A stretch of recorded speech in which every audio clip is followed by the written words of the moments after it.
Welcome to another episode of Cinematic Anarchy, the podcasting equivalent of a newly sentient zombie that's wondering what the hell are all these brains for anyway. With me today, we have Christian. Hello, hello. And a returning guest, Beverly, I am. the author of this fantastic book right here, the A to Z guide of the so bad, they're good, the bad, and the ugly horror films. I always got to break this out whenever I get a chance. And today we're going to be talking about the Citizen Kane of zombie films, the Night of the Living Dead film created by John Russo and George A. Romero. Cinema classic. I tripped right into that very quickly because usually I meander a little bit at the beginning of the podcast. So, yeah, well, this is definitely a classic film. It's one I've seen in part and in full several times over because you can't really watch. There's a lot of horror films where there's just bit and pieces that kind of goes across the screen, and who the hell doesn't know they're coming to get you, Barbara?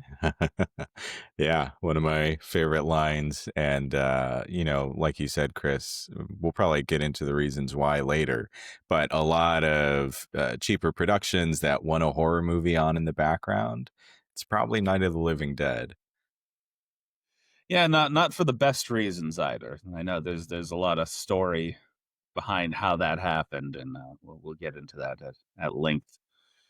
But first, I just want to ask, what, if anything, you guys had as a first experience with this film? We'll start with you, Bev. Following on from what Christian said, I think the truly first moment of seeing Night of the Living Dead is seeing clips in other films and wondering, is this a real film or is this a film that they've just made for the film? So it took me a long time to realize that it was an actual proper film. But yeah, I saw it, just randomly stumbled upon it on TV, watched it probably quite, I was in my 30s at that point. So it's not, I didn't see it as a teen or anything like that. So fairly recently. And yeah, there are issues with it nowadays. But overall, though, there is a reason why this film is a classic. Right, definitely. And your first experience with this film, Christian? Yeah, I mean, if it hasn't been clear yet, I've never been much of a zombie person. But I was really excited to get into this. I mean, this is such an influential film in horror and kind of like is pivotal, like before this, we're getting a lot of cheaper B movie kind of horror. And after this, we see that even with a low budget, you can make some really incredible horror pieces. And of course, like the sort of effects and gore in this movie were revolutionary for the time. So I was super excited to like actually watch this and not watch it being watched in a different movie or whatever. So yeah, first time, but it certainly won't be the last time that I watch it. I mean, I've watched it like 2 or 3 times over the past week. So I'll age myself with my little story just a little bit. I used to love one of my things. I'd get an allowance when I was younger, and I used to walk from where I was 2 towns over to the city area. Basically, it's not a big city, but it's a minor city in the Massachusetts area. I'm not gonna say what that is because I'm not doxing myself on this podcast, even though I probably have like 80 times before, but I'm trying to be more cautious. So I'd walk a few towns over, and they had this place called the Building 19, and their whole gig was that they would basically do literal fire sales. Like they would purchase other companies that had gone out of business, or they'd purchase stores that were shutting down. And I happened to just be wandering through there with a little bit too much cash in my pocket. And I think in the same sitting, I bought a VHS copy of Night of the Living Dead and the original Evil Dead movie. Uh, Oh, Two okay. guesses which one I watched more, though. Well, So did you know that they were not in the same universe? no, honestly, I didn't. I mean, they kind of have similar themes. Obviously, one, even though it's a low budget film, technically there was a lot more gore to it. Right. And then you have the 1960s Night of the Living Dead film, which, for all intensive purposes, they pulled their punches with the gore. It was black and white. They didn't have a lot of money, and there was a lot you couldn't show back in the 60s. So they kind of, even with the headshots that they had to take, it's sort of pull the trigger, then watch the body fall, but don't really show anything. Mm, So it's all implied gore, so to yeah. speak. It's we know it's there, you just can't see it. I'm sorry.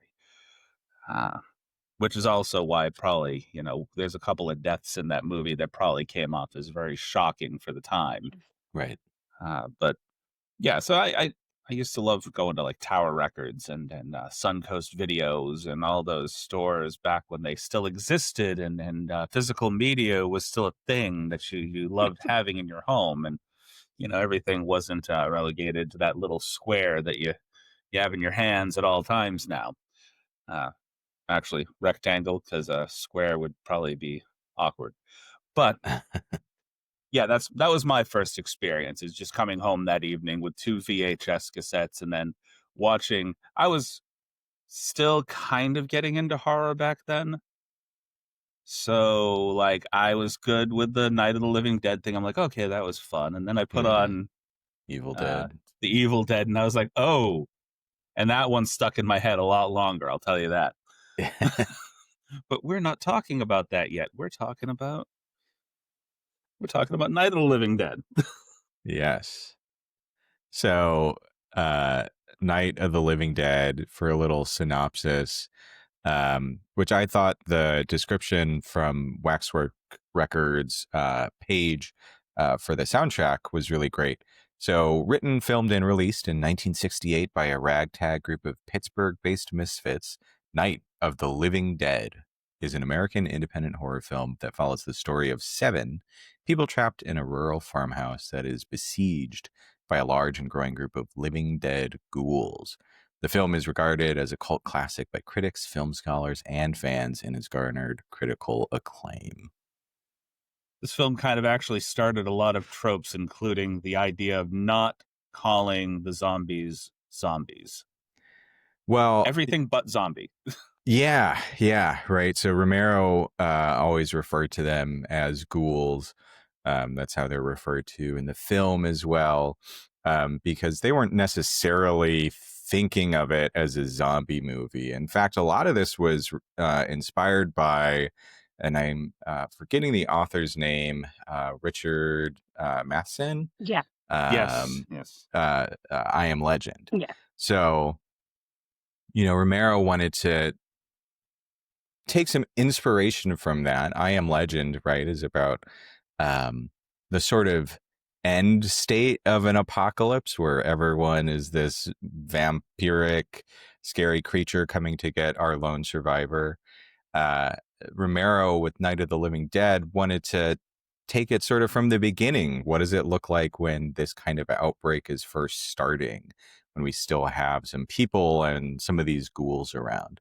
And so, yeah, he didn't necessarily know that he was making a zombie movie, and it introduced a lot of the key concepts for zombies, like eating flesh. Yeah. Sorry, my brain was off doing something else for a moment there. So this is the ADHD part of the podcast where my brain is listening and then takes about 5 seconds to process, and then my lips start moving.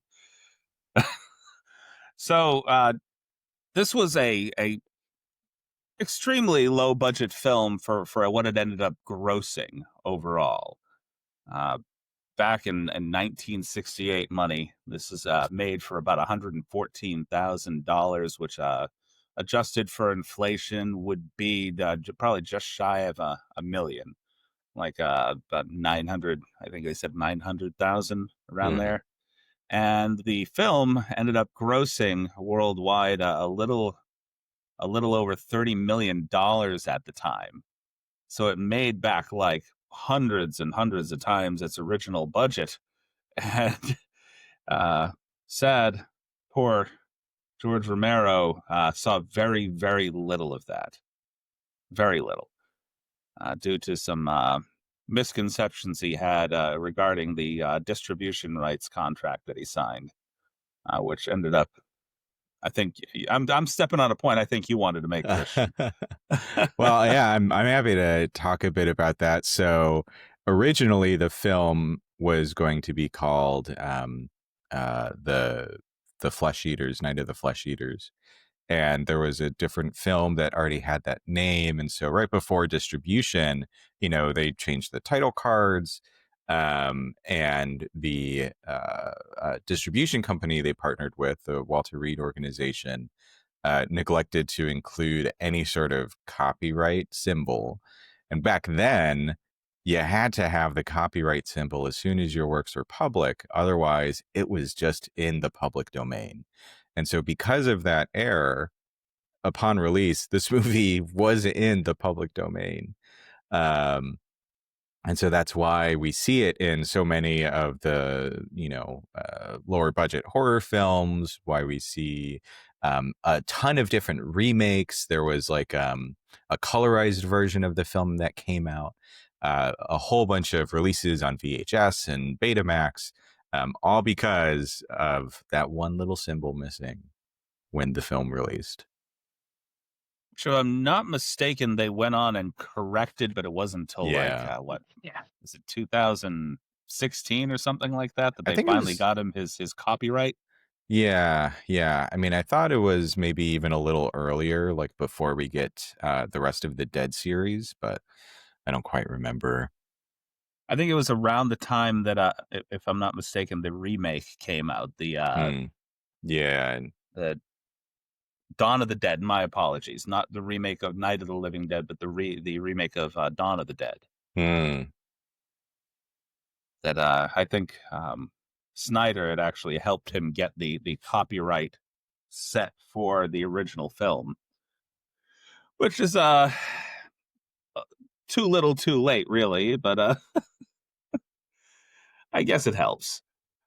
I mean, obviously, Tom Surely- Savini I was going to say Tom Savini had obviously helped with that as well with the 1990 version. Obviously, a lot of the money from that then went to George Romero rather than to Tom Savini as well. So I think that was probably what started the ball rolling again for it to be in the public eye in copyright issues rather than in the public eye as in to be seen.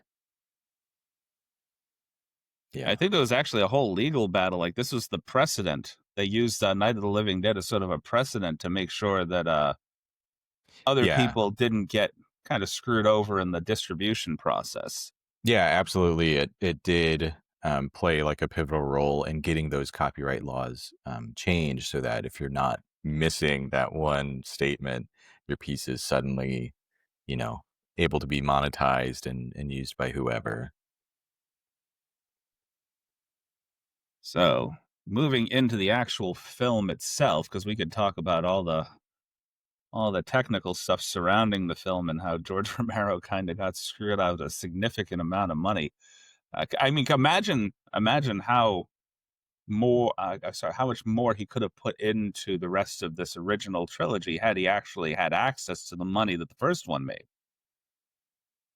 Yeah, hard to Nothing say. I mean, against those films. fortunately for him, the movie did get a lot of attention, and it really sort of pushed him into the legendary status that hopefully helped him secure more funds for his other projects. Some of those did pretty well, some of them, not so well. But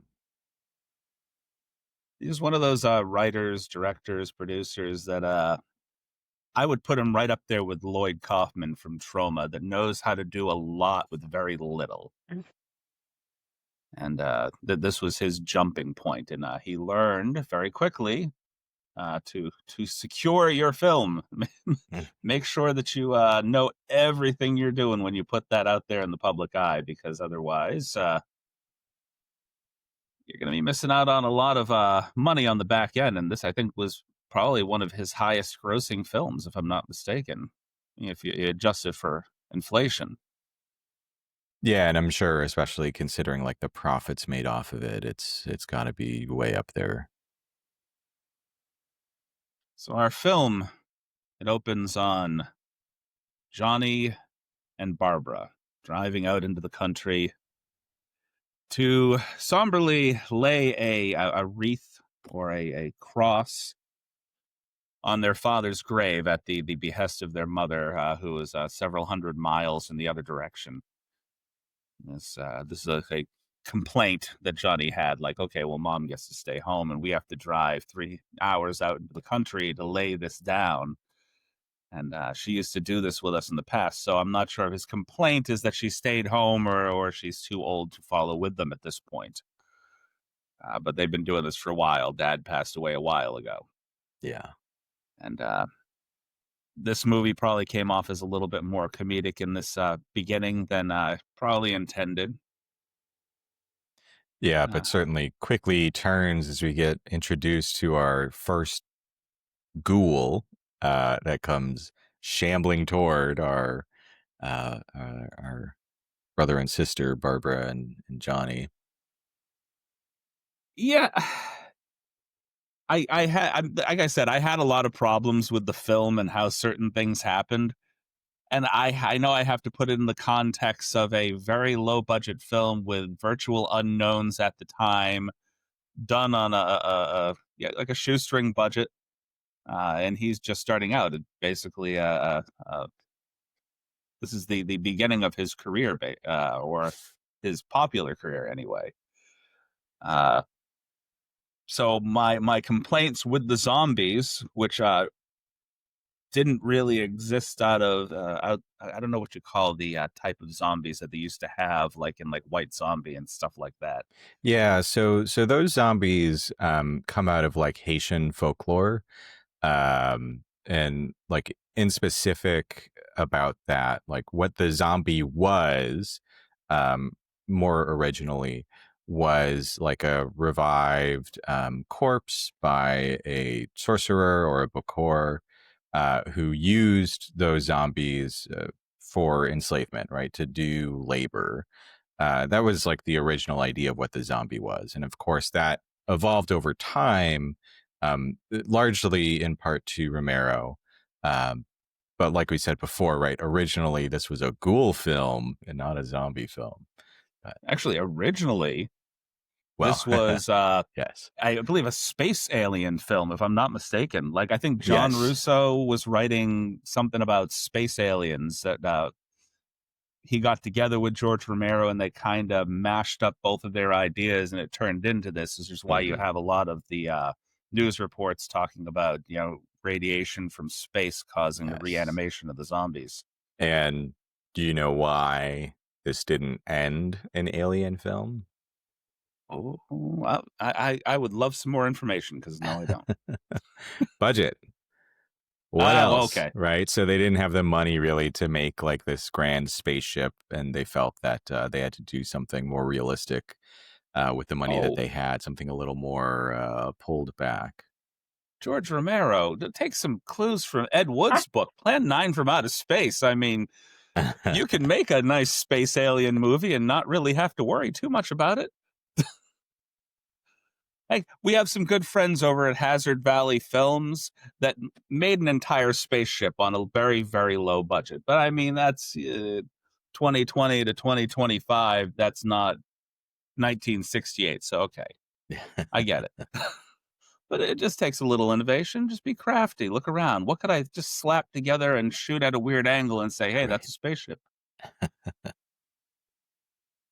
So, yeah, no, I did not know that. I didn't realize that they kind of cut it at, hey, we can't make a spaceship. So, I mean, why What not else just can we adjust do? your script a little bit? Say, okay, well, if we can't make the spaceship, let's. Oh, they did, didn't they? Yeah. I talked myself right into the realization. It's like, oh, they did adjust the script to take the Yes. spaceship out of it, and Yeah, and then it was like sort of flesh-eating aliens or something, and eventually that turns into the ghouls that we get. Um, and budget. and we've talked about this in a few other films as well, was one of those creative limitations that led to a lot of interesting ideas, but it does come through in some aspects of the film. So if you look at like the zombies early on in the film, you get the kind of raccoon makeup where they have darker eyes, and that's kind of it. As the film goes on, we start to see, some more like prosthetics or a little more intricate makeup work. Um, but, that was in part because they were working with that really small budget. And it was kind of a ragtag team of folks together working on this. So I think the makeup designer had like some experience in local productions, theater productions, and was just kind of, put into this role Oh, because they had the most experience that anyone did on the team for makeup. you couldn't tell, but you couldn't tell that a lot of these people mostly had a theater background. Not at all. Right. Not Dwayne Jones. Even No the way. stage fighting was very much like theater stage fighting, not like film stage fighting. These guys weren't like taking clues from Clint Eastwood from Fistful of Dollars or anything. This was stage fighting through and through. Okay, fast forwarding just a little bit. They're coming to get you, Barbara, and then he walks away, runs away from Barbara. Barbara decides that she's going to try to walk past the gentleman that she felt was offended by her brother goofing around. And that guy decides to come in for a hug, a bitey hug. Bitey And one this indeed. is somebody pointed this out to me. And this is where I feel Barbara became the soon to be one of the undead. I think she was already transforming throughout the entire film. Hmm. I feel, well, if you look at a lot of the signs throughout the film, there's several scenes that kind of show that Barbara may have been bitten by this guy before Johnny met his demise, fending him off. Um, and I'll go through if you like the points very quickly, the ones that I Yeah. noticed after they mentioned this. So throughout the film, obviously she's a little dazed. She easily fainted after the little slap fight between her and Ben. But then she was talking constantly about feeling really, really warm, and she was taking her, she started kind of loosening Hmm. things. Then partway through the film, she's completely taken the jacket off.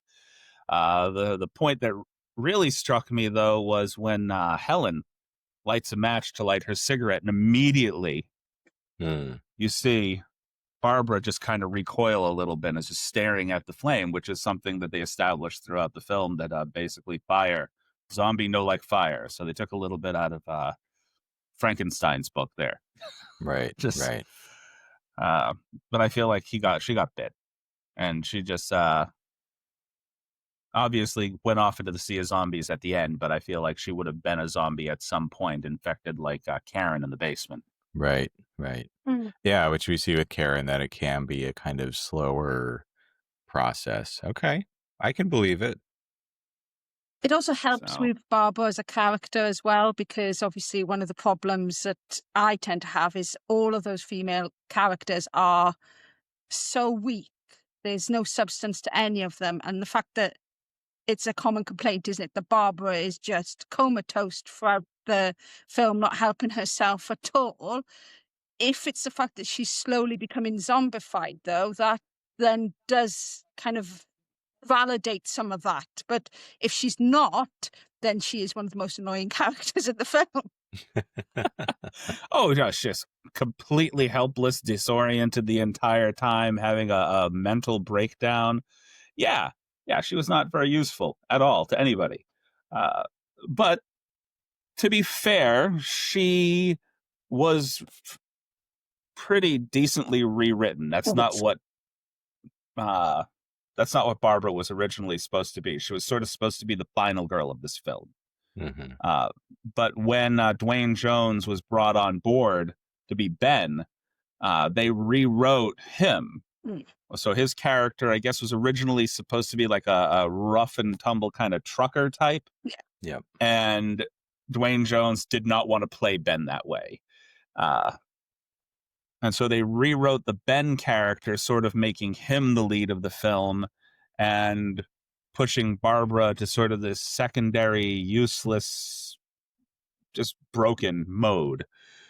Um, so a lot of that was just her having the misfortune of having a gentleman upstage her at the time as I guess an actor. I guess George just kind of liked him a little bit better than what his other prospects would have been.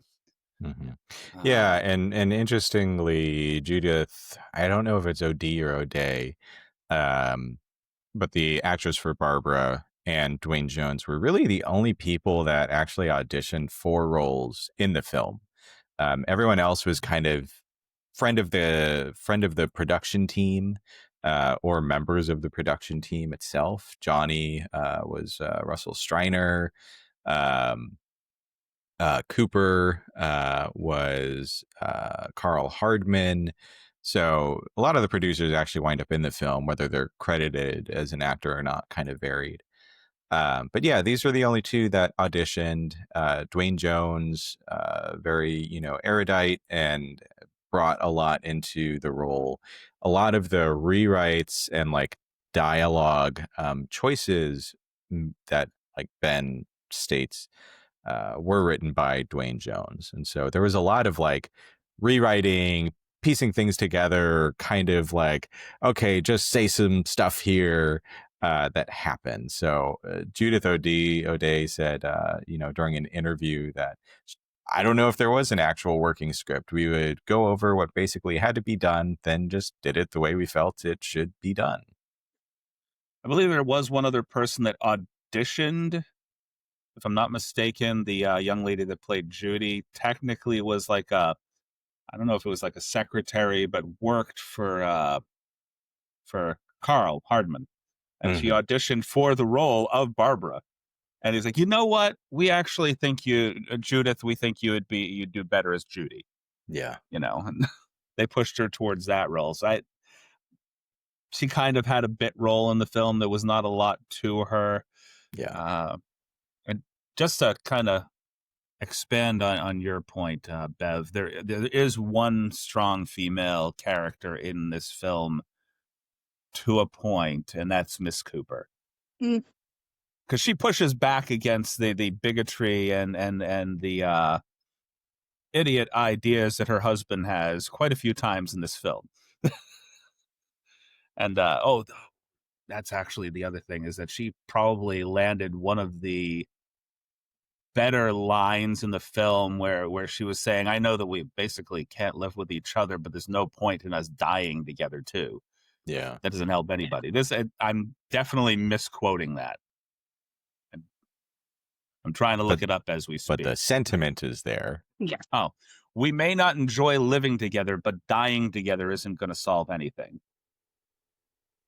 Mm-hmm. So that's one of the better lines in the entire film. It's one of the more memorable outside of the one that gets rehashed over and over and over and over again. They're coming to get you, Barbara. Classic. So we haven't even gotten out of the starting blocks with the beginning of this film. We got her running for her life, and this shows a little bit of intelligence on her part before she starts mentally falling apart. She knows Johnny's got the keys. She hops into the car. She's like, shit. Okay, well, the only thing that I can do is just pop this thing in neutral and coast down the hill and away. And little do we know, and you've probably done the research on this already, the car itself was damaged in the scene. That's why you don't see that side of the car. And so to explain the damage away, they backed the car. They used that scene to back the car into a tree to explain the damage. I love that. And then she runs out of her shoes and on to our farmhouse. Yes. Did you find out the little interesting bit about the farmhouse that they used for the filming of this? So I know that it was abandoned more or less, and they paid to basically do whatever the hell they want with it, including, boarding it up, destroying it in various ways. That was actually part of what they had to do. Yeah. So the company basically wanted to demolish this building, the place that Okay. owned it, and they were getting set to demolish. And he's like, "Hey, look, can I pay you a little bit to use this property for a bit to make this film? And I promise you, we'll destroy it for you." But before they destroyed it, they had to take this infested, basically abandoned, destroyed building and turn it into something that looked like a livable space. Okay. Yeah.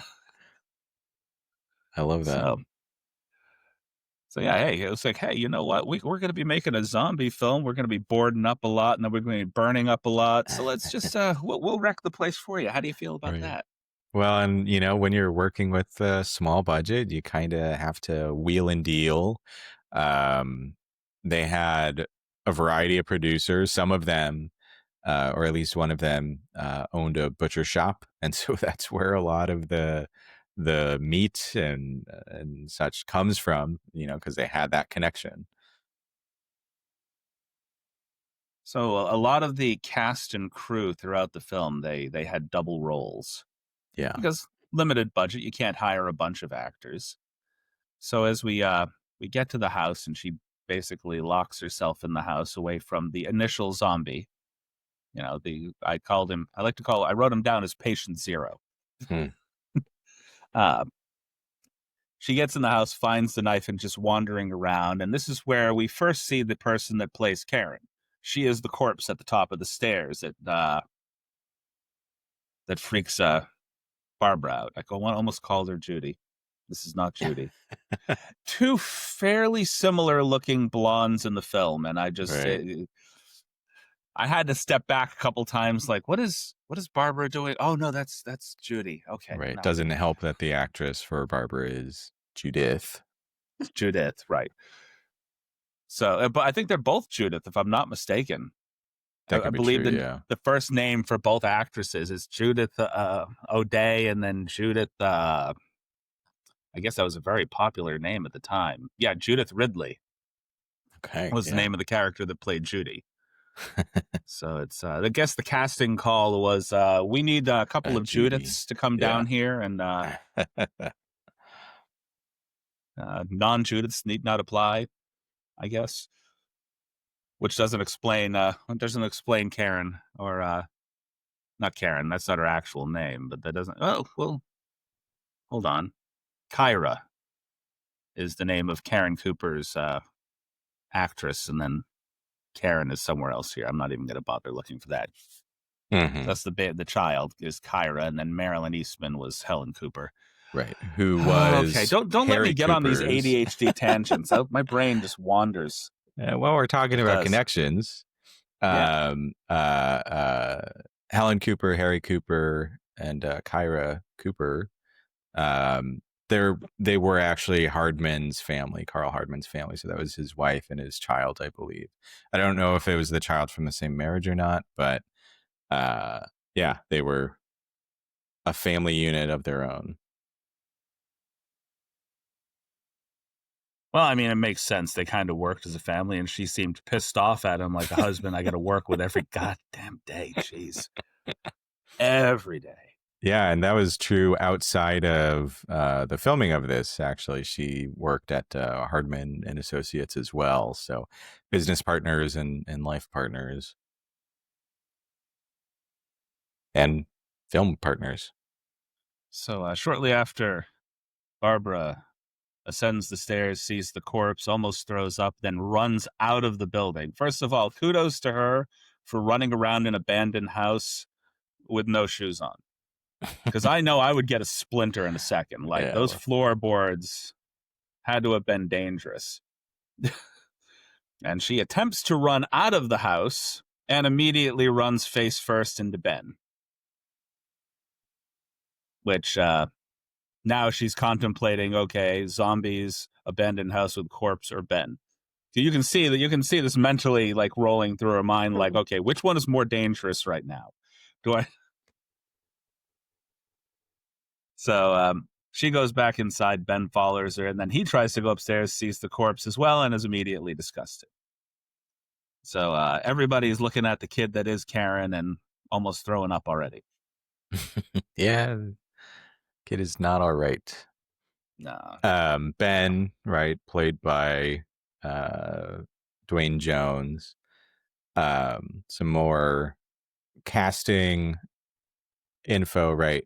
When Romero wrote it, he wasn't necessarily envisioning a black lead for this role. But when they, had the auditions for Ben, it was like, this is the best actor that showed up. So we want Dwayne Jones in this role. And he purposefully didn't rewrite anything to sort of elevate the fact that it was a black protagonist. He thought he was being kind of like cool, hippie, whatever, by like just keeping the role exactly the same.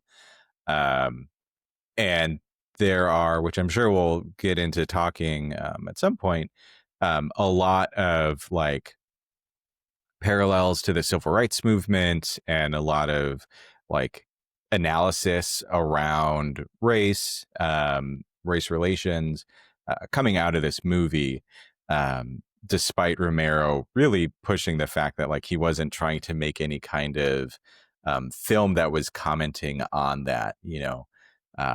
We'll get into that later, I'm sure, but yeah, Dwayne Jones is Oh, playing there were Ben, our protagonist. there were some very specific scenes that even Dwayne was very concerned about. Like, I 1968. I'm a black man, and you've asked me to both slap a white woman Yeah. and shoot a white man in this film, Right. and you know, it's like I want to make sure that I can walk outside as a human being and not have that be a problem. Which is why I think he actually rewrote a few things, if I'm not mistaken, Yeah, himself. yeah. Dwayne Jones contributed a lot to like the character and story arc of Ben. I don't know exactly like if there were any moments that were vetoed or anything like that, but yeah, he certainly had concerns about like what the implications of being in that kind of role would look like. He was also very concerned about this being the only role that he was really remembered for. He did act in a few other films, but I do think this was the sort of biggest part of his legacy, for better or worse, in his wishes. So I don't know if this a little side note on my own behalf here, Bev. I just want to say, feel free if you have anything to interject to just speak over us. Yes. We're adjusting our format a little bit on the fly. We are a little less disorganized thanks to the arrival of Mr. Christian over here, who's brought a bit more information back to our podcast than we've had in the past, which I thoroughly appreciate. Thank you, Christian. There's a little bit of fourth wall breaking on my side. I apologize. It's like we're in the middle of talking about a film, and I'm like, "Hey, Hugh, speak up, step over me, talk over us. We will quiet down." Because I have a tendency to meander, and we want to hear your thoughts too. Yeah. So, And speaking of uh, your thoughts, Bev, what do you think about Ben's character? It it is interesting because as much as you don't want to look or take his color into consideration, you have to because of the time. And it's very interesting. Like you said, there is that reaction between Barbara, like, what is worse for me as a white woman to be trapped in a house with a black man or to face zombies? And I wonder if that sort of moment of kind of like hesitation would have been the same if they had kept him as a trucker. If it had been this big, burly bloke, would that have been the same reaction? Yeah. Possibly, but because Ben is black, it will always have more of a religious connotation to it. I think he's a brilliant character with, intelligence, strength, takes no shit. And the Yeah. fact that he also happened to be black in the 1960s is just brilliant. And I'm not sure how much I believe Romero says that I mean, yes, he probably was the best actor, but I think there was probably an element of, well, wait a minute, I can use this to my advantage as well. I think Dwayne being part of the film is also why they had to thoroughly rewrite Judith's role, because I do believe that they had to, or they purposefully played on race roles of the time back in the 1960s. She is not going to react the same way to a burly white trucker that she is going to a black man who she's just run into outside in the 1960s. So I believe that she would have been more assertive and more talkative in the other role if we had the burly white trucker, as opposed to her sort of disoriented, subdued nature. She barely talked when he walked into that house. You know, it was just immediately, I mean, you could tell it was fear of being outside, fear of the situation, not knowing what's going on with Johnny. And now you have another element as this black man that she doesn't know. So Also, be in the interesting of night. what Yeah. the age Barbara is supposed to be, because there's also an element of maybe not a virgin as such, but the fact that we don't know about family, the fact that it's her and her brother going to a father's grave, that maybe it's as much of the fact that she's quite naive to the world in general, as opposed to it just being the zombie apocalypse as well. She might be quite I got that sheltered. feeling. I got that feeling of the good Christian virginal young lady from the conversation that you get in the car as they're getting out to go put flowers on the grave, and Johnny's contemplating, you know what, how many times have I bought this damn thing before? Because all you got to do a little spit and polish on the cross, and you can put some flowers on it, and they can resell it to us. We may have bought the same thing 12 times over, and we don't even know it. Yeah. And right, like for a large portion of the movie, she's wearing like the coat that's sort of covering everything, like very sort of modest, and I could see that playing into it as well. She does lose the coat about halfway through, but still, that's our introduction to her. I feel like they might have come from church at the time. Oh, that makes sense. Because she was, because it's a Sunday. They were talking about, he kept talking about, this is in church. We don't need to do this. We don't need to spend this much time here. And she kept trying to usher her on, like, we had already been at church today. We don't need to do this again. Let's go. Come on. Come on. And if she had listened to Johnny, then this would have been a different story somewhere else. Yeah. They would have gotten out of there. She wouldn't have gotten bitten by the mister. So, okay. So we've got Ben in the house, and he's basically nailing the whole place up. And Barbara freaks out at one point because the corpse of what is going to be Karen downstairs later on, the corpse upstairs is dripping blood on her.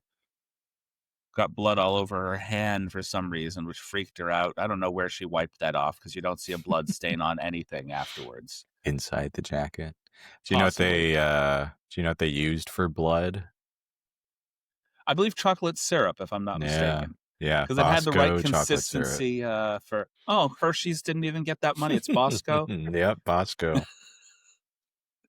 I actually remember liking Bosco chocolate syrup a hell of a lot more than Hershey's, but I don't see Bosco anymore. I don't think they're No. around. Not here. Maybe Hershey's bought them out. Who knows? No But idea. yeah, it had the right consistency, and then with the black and white filming, the coloration was good enough.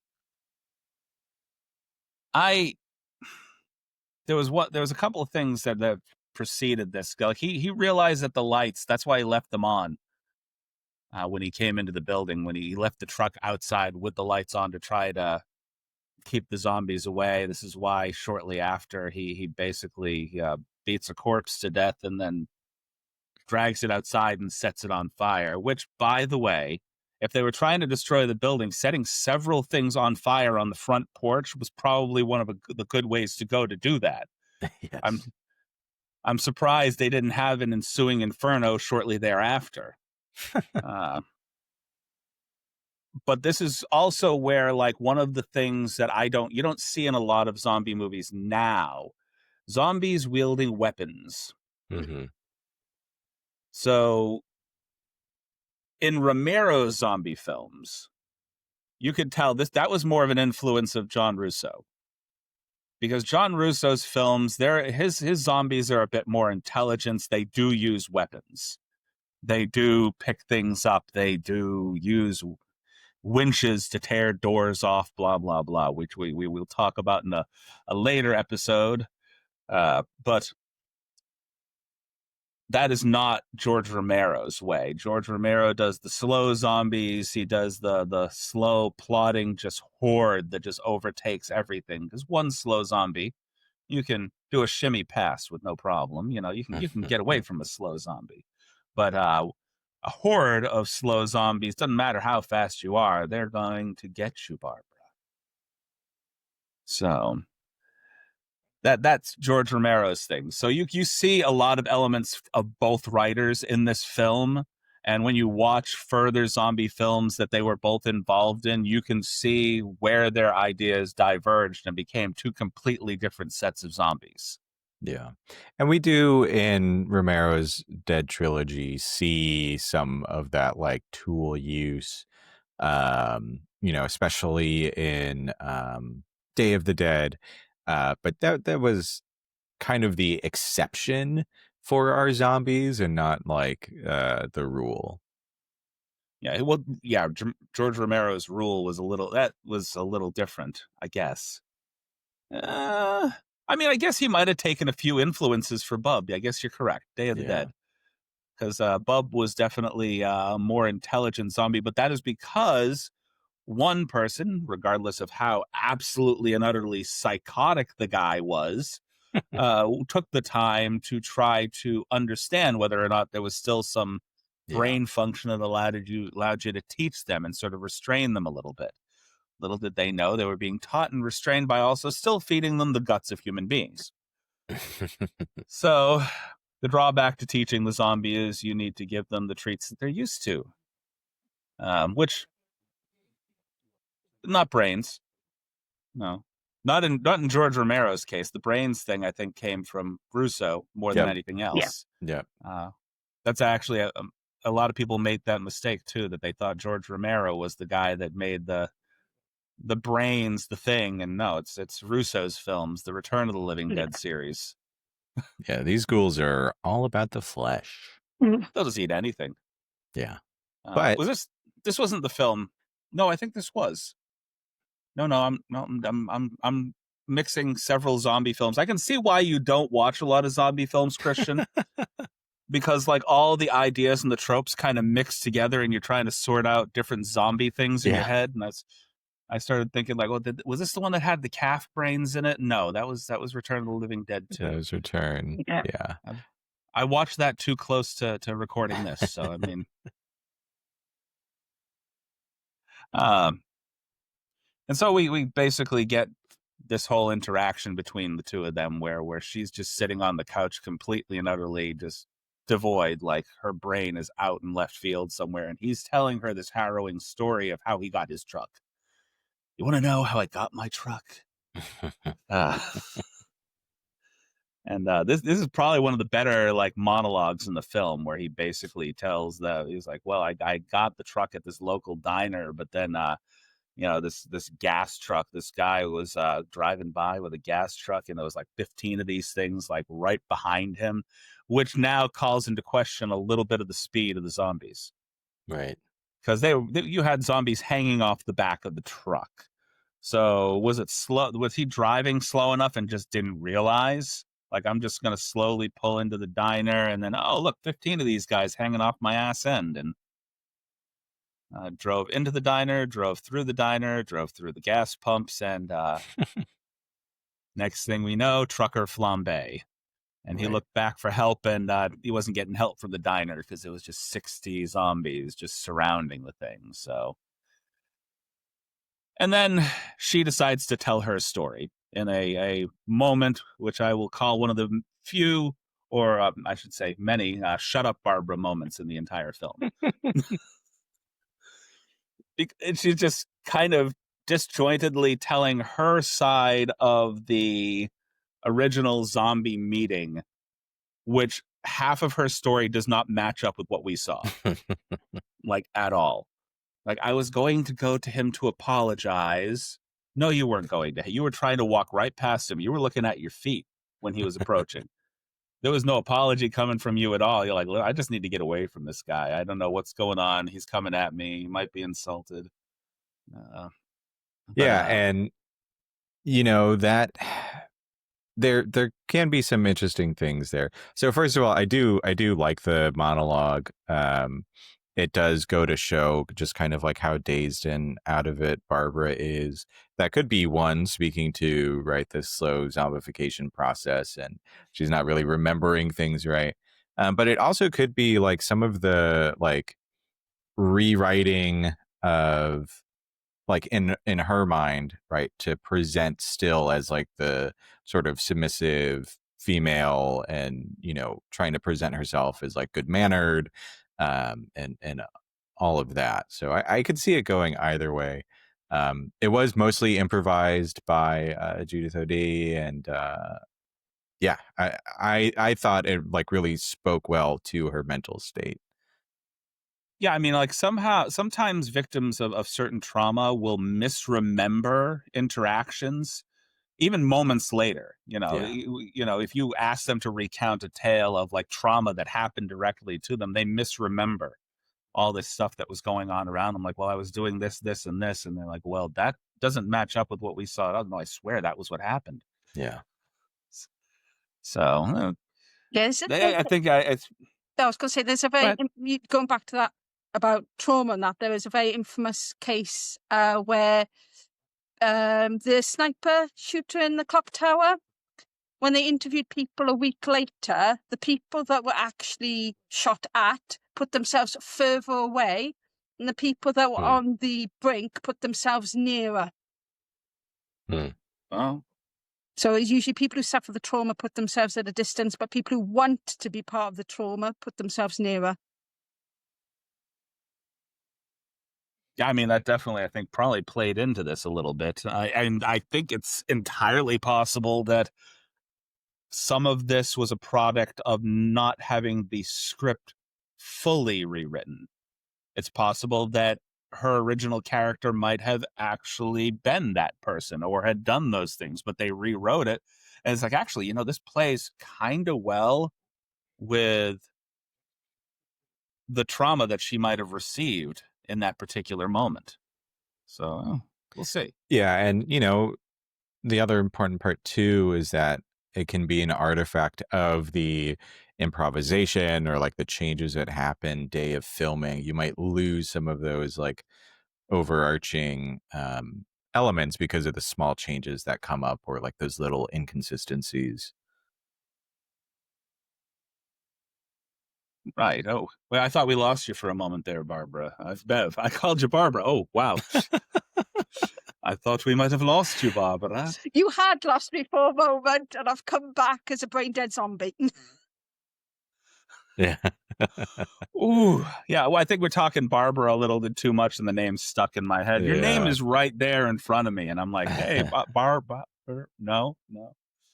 I've been called worse. That's fair. So after all is said and done, after they've gone through their little story and they're exhausted, we have Ben finally just kind of like, look, okay, Barbara, shut up, quiet. And she kind of panics about, I think this is around the time that she panics and is like, starts talking about needing to go out and find Johnny, if I'm not mistaken. And am I misremembering this? Are these events out of line in my head right now? Like, doesn't he get into the slap fight with her around then, and then goes upstairs? I'm trying to remember. Yeah, I've I got am all these notes too. here that I'm going through here. I got a note here that says we need nails, not the Lipton tea bags. This is okay. This is still while he's digging through everything, trying to find all the stuff to board up the windows. And the first thing that I noticed, I'm like, what is that box that he just kind of throws to the side? And I'm like, oh, those are Lipton tea bags. Okay. He throws the Lipton tea bags to the side for the nails. And I'm just like, we need nails, not the Lipton tea bags. Yeah. Yeah, So I think she is saying that like we need to go back and get Johnny, and she's yeah. like And they, freaking out. okay. No. So this is my apologies. So this isn't the part where he goes upstairs. He finds the radio before he goes upstairs.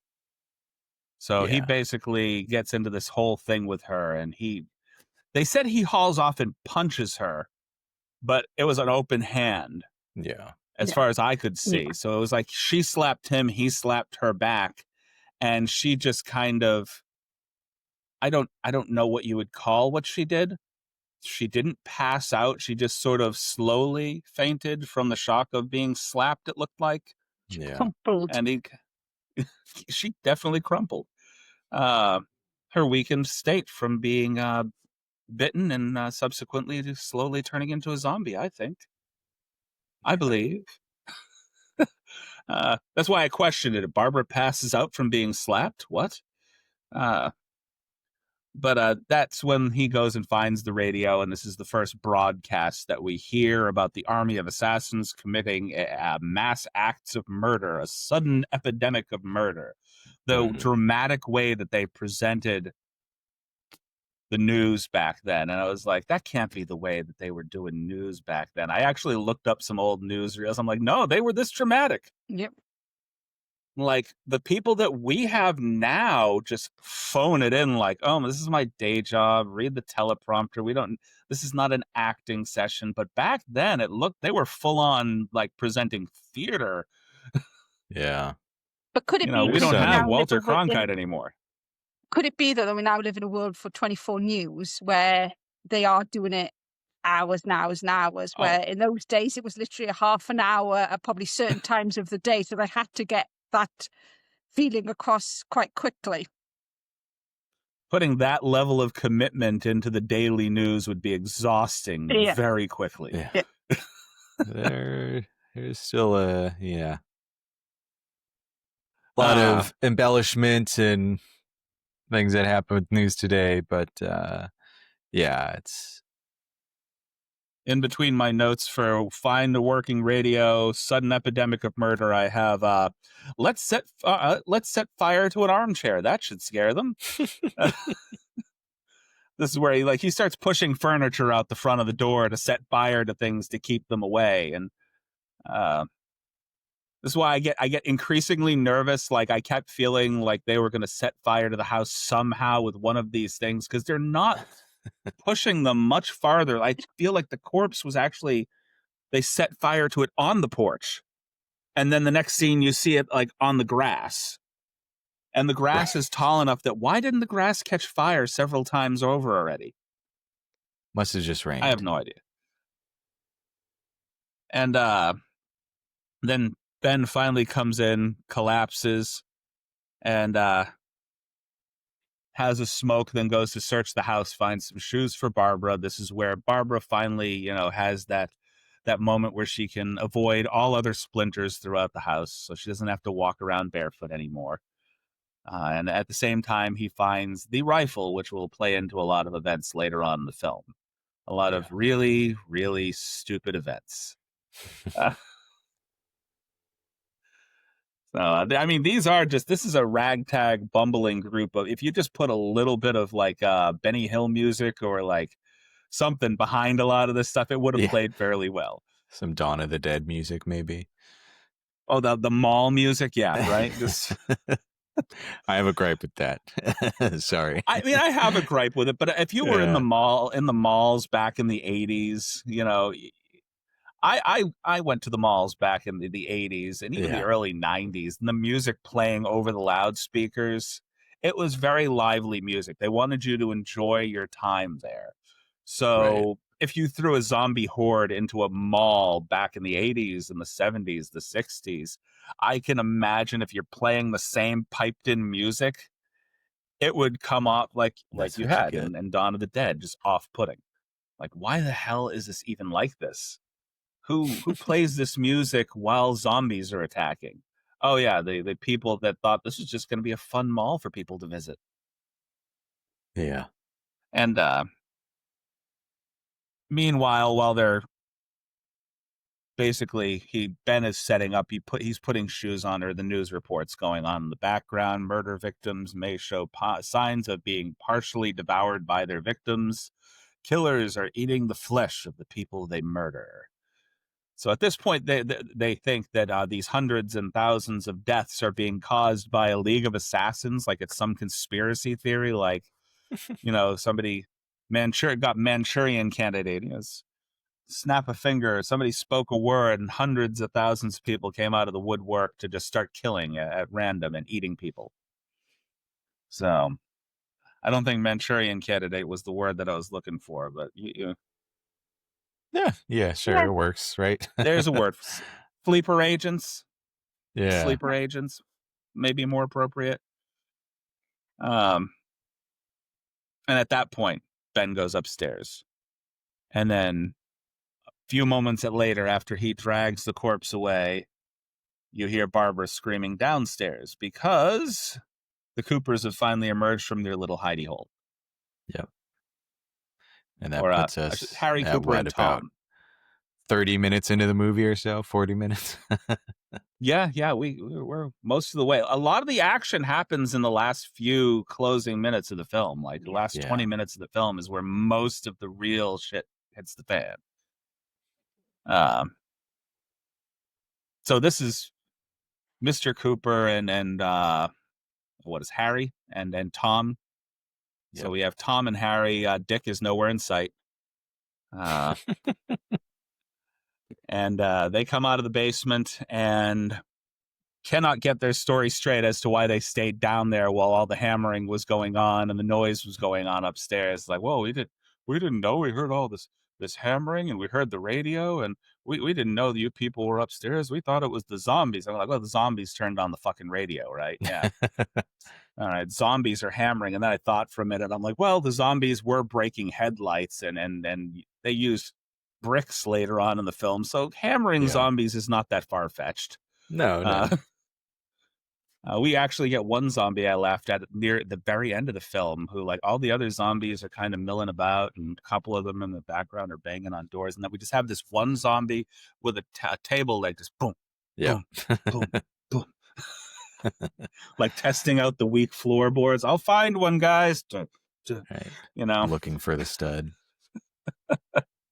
I don't think he was looking for the opposite of the stud, looking for one they can knock through and get to the meat down below. Right. You know, I'm making mannerisms that you can't actually see because I got my hands below the desk there. So that wasn't anything weird. It was just I was pointing down. Right. Disregard the weird motion. Yeah. So a lot of the tension in the film, maybe not a lot, right? But a new source of tension does get introduced when we have our basement dwellers meeting everyone else in the Harry. house. Yeah. And for Romero, this is like really where the heart of the film is. So in an interview with IndieWire in 2016, Romero said, you know, when asked about kind of like the racial elements of the film and if that was something he was going for, he shared that, listen, when we made the film, I thought we were talking about miscommunication. People who, even when faced with impossible and improbable situations, still argue among themselves about petty things rather than facing the problem. I find that this is still going on today. That's all I really care about. Then all of a sudden, it accidentally became a racial film because of Dwayne Jones' character. There's nothing in the dialogue or anywhere else that says this film is about race, but that's what made it become important, I guess. So he had this kind of like colorblind approach to the film, you know, for better or worse, and doesn't necessarily think he was making a piece that was making a big statement on it. For him, it was really about like this miscommunication and the ghouls being a danger, but also other people being a true danger. You can tell that he has a bit of color blindness in that area throughout most of his films, even though, like, I think in Day of the Dead, he plays it up a little bit. Yeah. But for the most part, in most of his films, it becomes an issue of miscommunication between the group, people not really being able to get past their own issues and work together for the Right. betterment of themselves. You know, they just kind of fight against each other. Everybody wants their own thing, and it's my thing, not your thing, you know? Yeah. The danger being other people more so than the zombies. Right. And so I had a point that I was trying to make, and then it decided to take a walk out the left ear somewhere. It's on the floor. but yeah, there was you. If you take the 1968 goggles off and you watch the film now, you can tell that there was no real intent of making a movie about racism in any way. But there's several things throughout the film that if you're watching it from the point of view of an audience member from the 1960s, that you could definitely see that, especially the very ending of the film, that there would have been elements of racism, Yeah. that things could have been kind of filtered through those goggles at the time. Hey, this kind of looks like this guy was being a little racist, and this guy might have been aiming at this guy because he was a little racist or whatever. Yeah, and like there have been tons of like critical analyses and like dissertations, I'm sure, written with this film in mind, and whether purposeful or not, it does lend some commentary on the civil rights movement and race relations back then. Um, of course, like we have a very different perspective, kind of being in the modern era compared to when this film was made.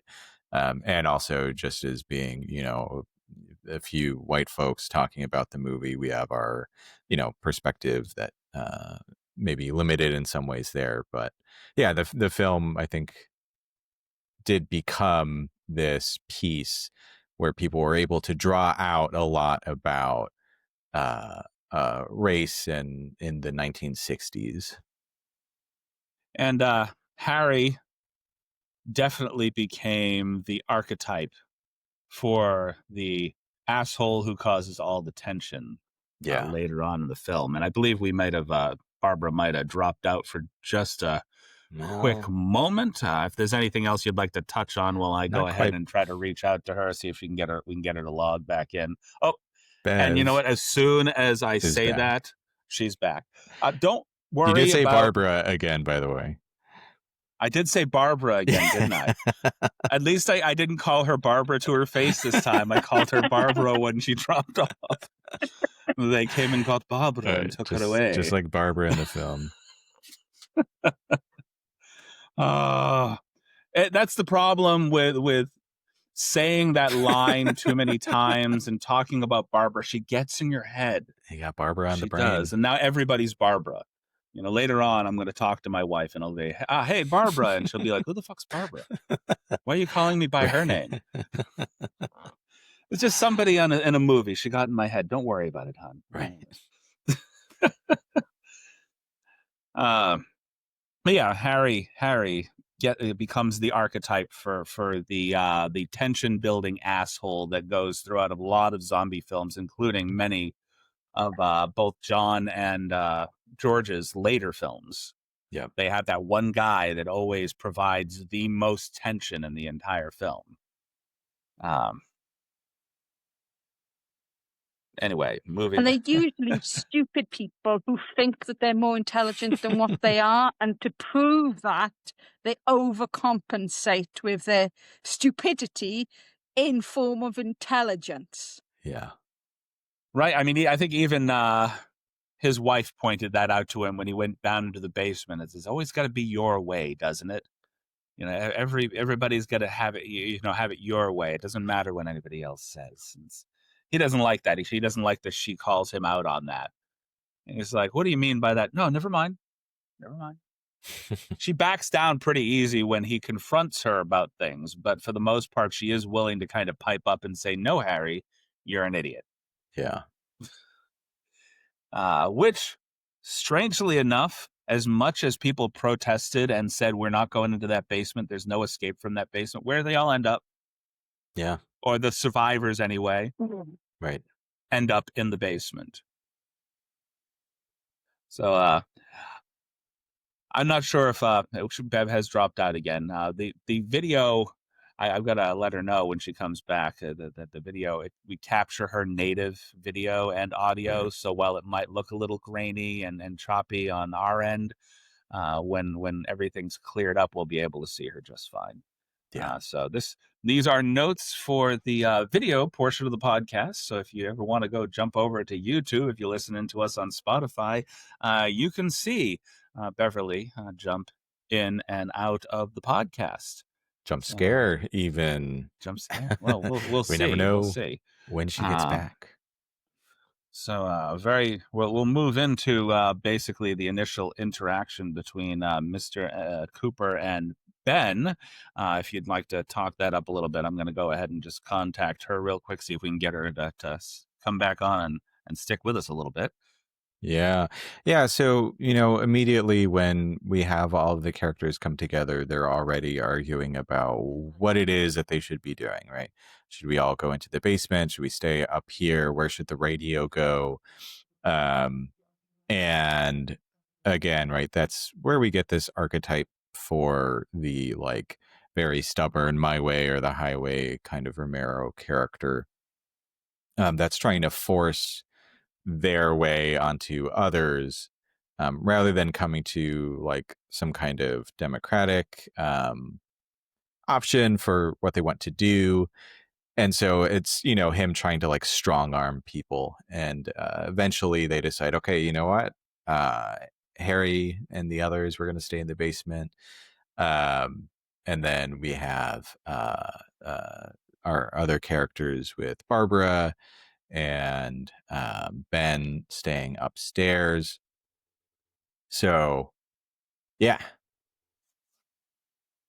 Ben wanting to stay upstairs and bring Judy out of the basement with him, and of course Yeah. the his wife is kind of half and half. She kind of wants to stay downstairs with Karen because Karen is bitten and is Not doing definitely too not well. doing too well at this point. We don't have a lot of conscious moments with Karen outside of a small amount.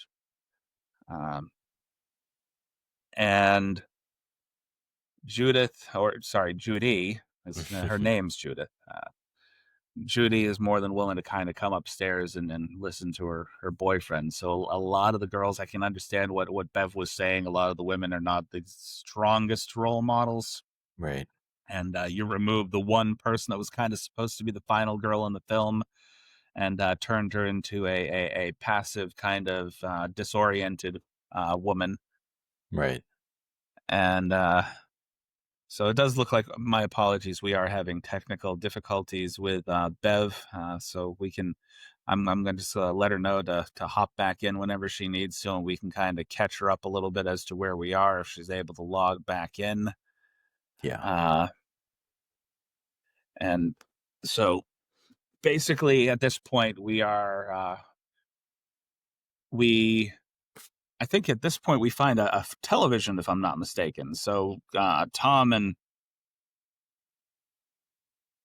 there's a whole thing. It goes from them coming out of the basement. Ben is absolutely saying, "No, I'm not going down to the basement with you."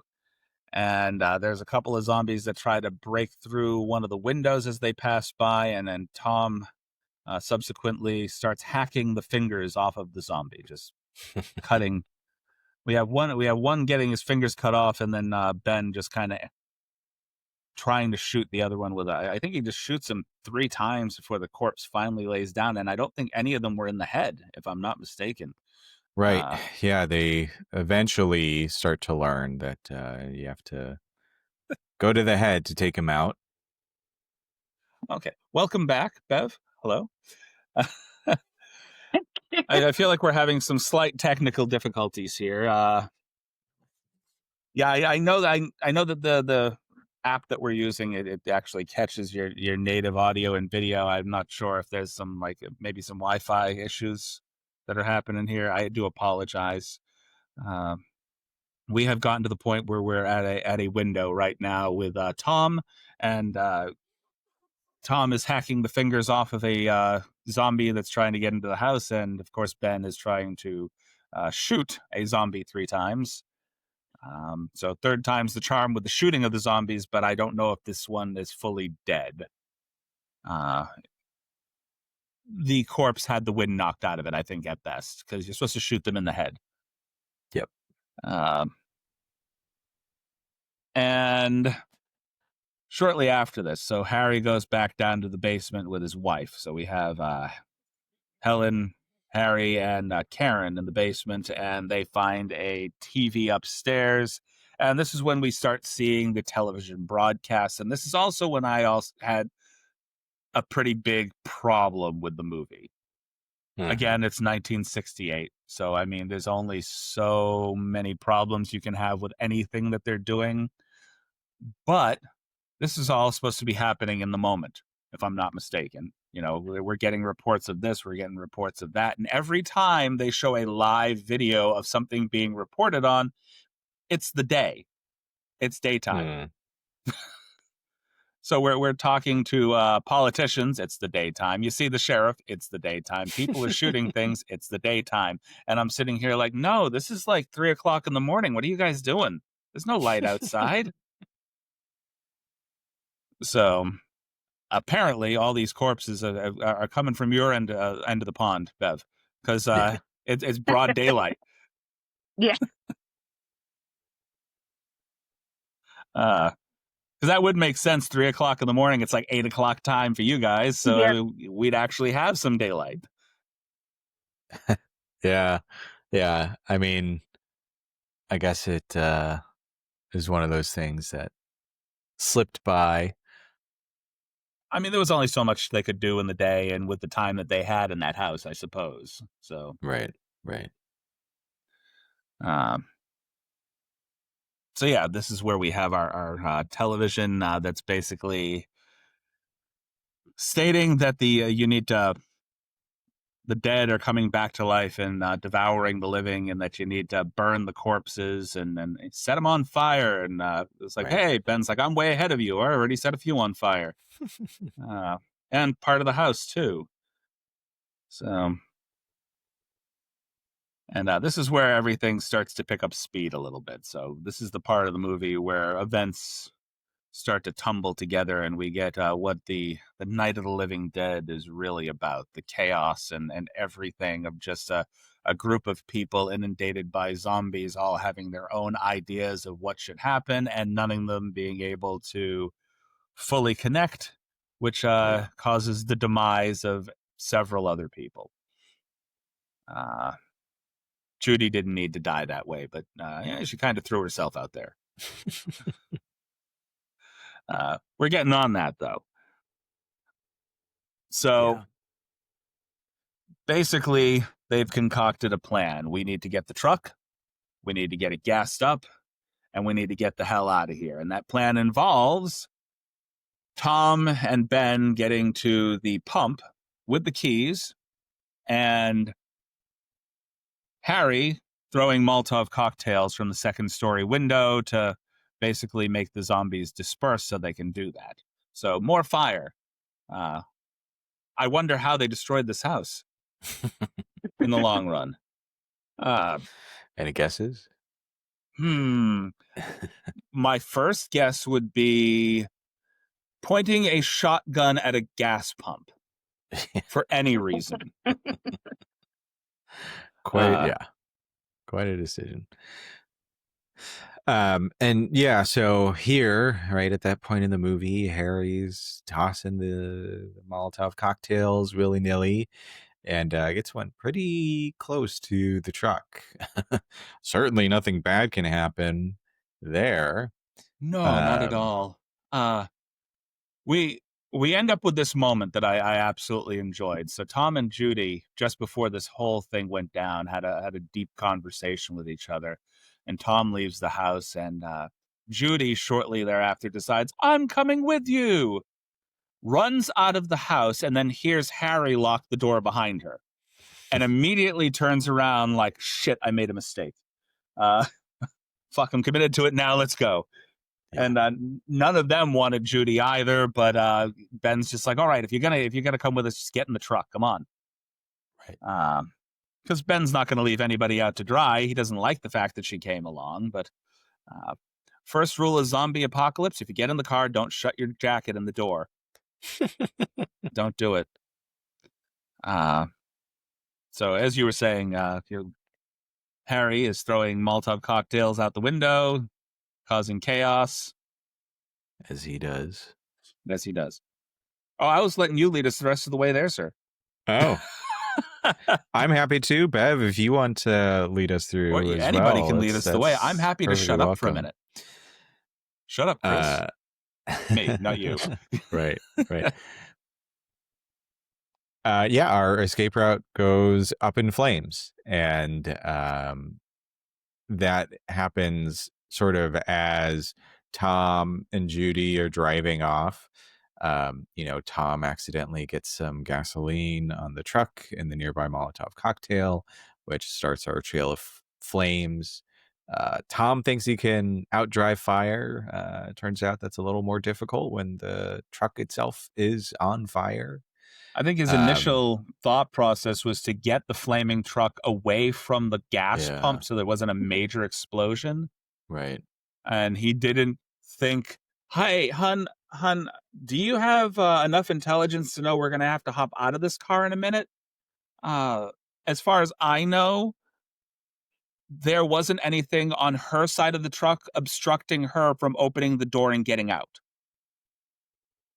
Could have been a So ghoul in the hiding, but it's possible, but if your jacket's caught in the door and the car is on fire, then it's possible when your boy jumps out, open your door and go out the other way. right.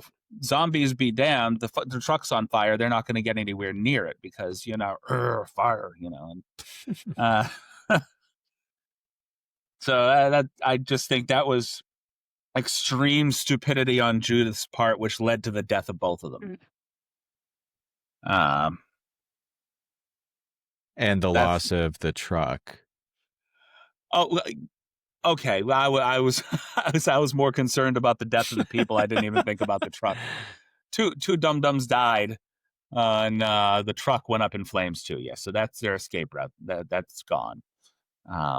And this led to the next most interesting moment in the film.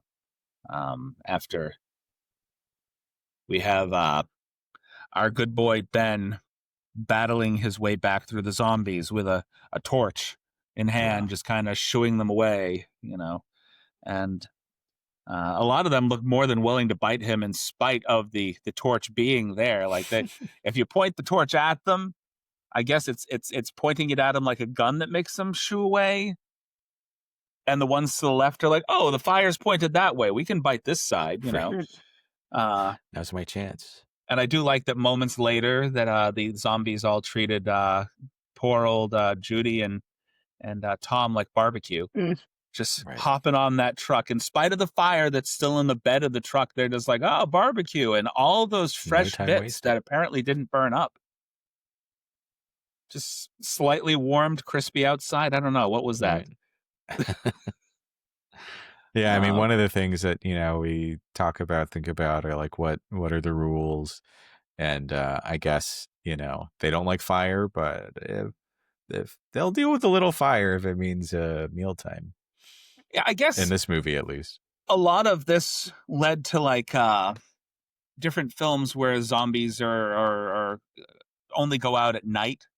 And there's more activity during the night because for the most part they don't like the light. They have a light sensitivity. So that's one trope that this film kind of created. But there are no rules in this particular zombie movie because we're just figuring shit out right now.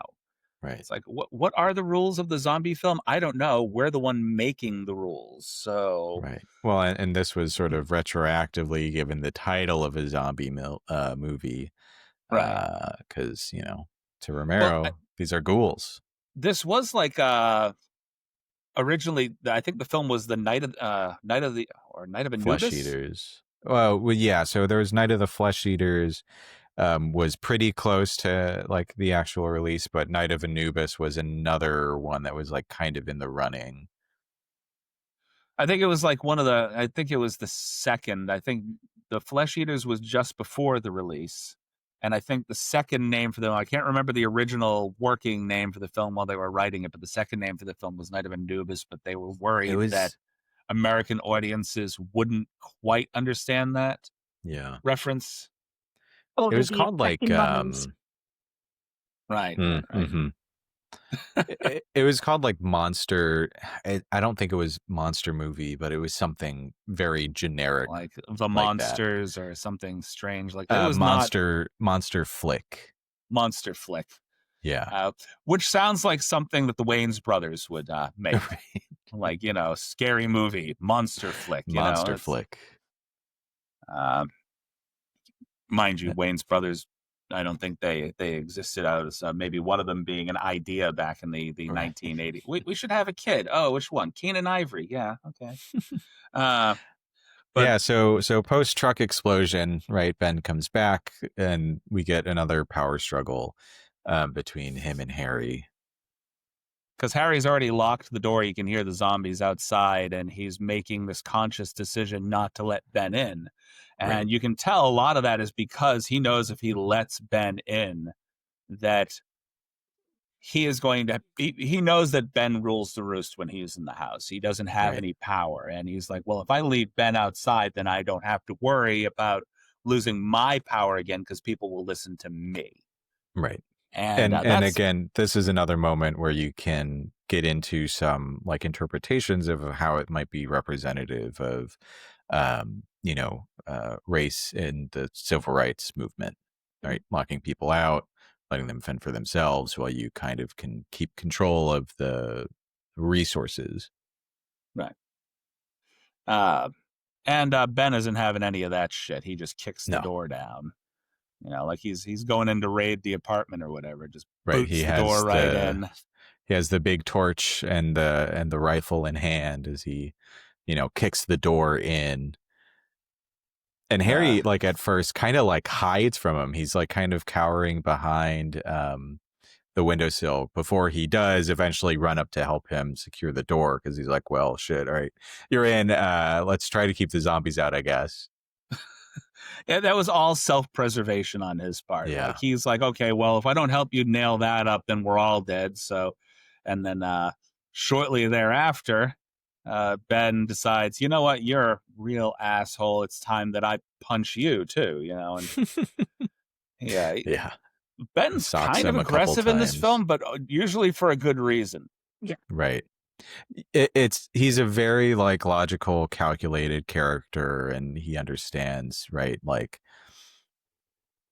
when he needs to use that physicality.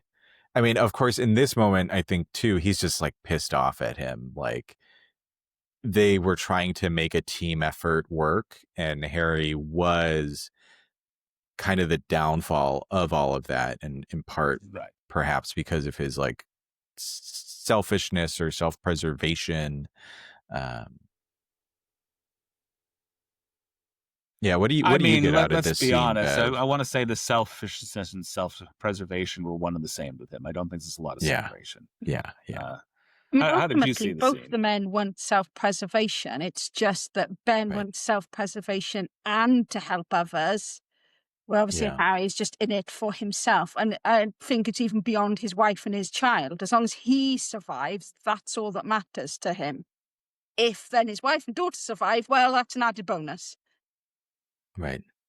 I mean, I do believe he has like those protective instincts, like wanting to protect his wife and daughter.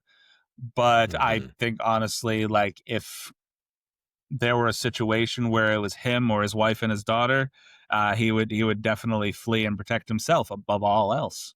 Yeah. That's just kind of the guy he is. He's just sort of a self-involved, You for can lack of a imagine a better word, moment, can't prick. you, where he would push the wife in front of him to the zombie to sort of delay to get his own escape.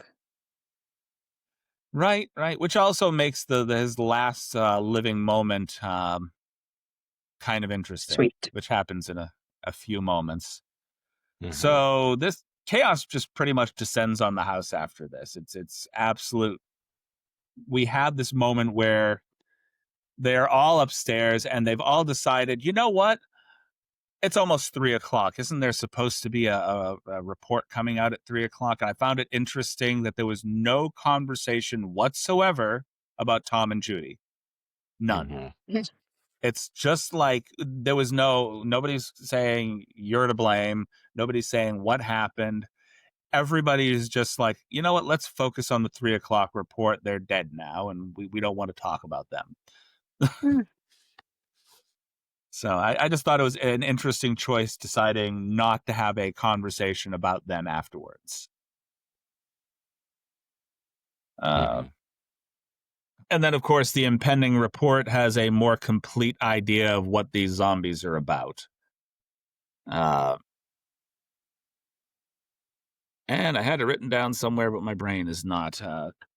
So yeah, I had 3 a.m. broadcast in the daylight, and Right they over across the pond. they do have like a sort of broadcast where they're talking to the sheriff, if I believe at this point, where they're basically where the sheriff's planning to do in and around the surrounding area. Stay put. We'll come find you. We find out later on that the sheriff is not necessarily discerning about who he shoots. Just shoot anything that happens to be moving. Right. So them saying we're coming to you doesn't necessarily mean you're safe. Right. And shortly after that, that's when all hell breaks loose, and our Miss Barbara finally loses her marbles altogether. We have a power struggle between Ben and Harry, who's now plotting to get the gun, and has the gun for about 5 seconds before, I guess he threatens Ben with the gun. Yeah, he points it at him. And said, basically asserting his point, we're all going down into the basement again. Yeah. We're not listening to you anymore. I've got the gun. You don't have the gun. I have control. And then Ben does what I would like to call some of the shittiest stage acting I've ever seen. Just kind of half-heartedly lobs a piece of wood at him, and Harry just kind of goes, "Oh, the wood touched me," and drops the gun. And the impending fight was just sort of, I think they had it too close for any of it to really be too believable. Yeah. None of those punches landed. It was just sort of throw, punch, react, throw, slow, punch, react. Yeah, and they kind of wrestle over the gun for a moment, and Ben eventually gets a hold of it. And he actually shoots Harry here. This is the only moment where I really felt like, I mean, Ben was justified in a lot of the stuff that he did. I think Ben, in the heat of the moment, shot Harry and didn't really think about it. Like, Yeah. I think that the consequences of shooting Harry, I don't think was in his mind. It was just sort of, I'm done with this guy, and bam, bam. You know, he's going to attack me at any moment he gets, so why keep him around? And so that was the first self-serving thing that Ben did the entire time. Even if it was protection for himself, the guy was already on his back. He didn't need to do that, but he did it anyway. And this is where Harry uses his dying moments to crawl down the stairs, reach for his daughter, and then set himself up to be a zombie meal. Yeah. Basically. Yeah. And, you know, I mean, this was like the second or maybe even third like altercation that Ben and Harry end up having. So, you know, to Ben, maybe it's like, hey, 3 strikes and you're out, right? Like, if you can't work with me and you're actively working against me, I need to do what I have to do to keep myself safe, but also the other people who are upstairs here with me, including your wife and Barbara. In this particular case, the version of 3 strikes you're out is being ventilated by a rifle. So Yeah. it's a 1, 2, 3 strikes, boom, boom. Right. So, and that, by the way, that gun held a lot of bullets and didn't need to be reloaded as much as I would have thought. One of those endless bullet guns. It's like, I found a box of bullets. Miraculously, they are now all in the gun. Right. We don't need to reload. That would just take too much time. Yeah. And yeah, you know, things sort of quickly continue on from this point. Zombies start breaking in. Helen, this is where Helen almost meets her end. And Barbara finally gets 5.5 seconds of lucidity and runs to try to help, I guess, Helen kind of fend off the zombies. Yep. And this is where good old Johnny, driving gloves still on his hands, comes back on the scene. and she's just like, Johnny. And Right. it No was glasses.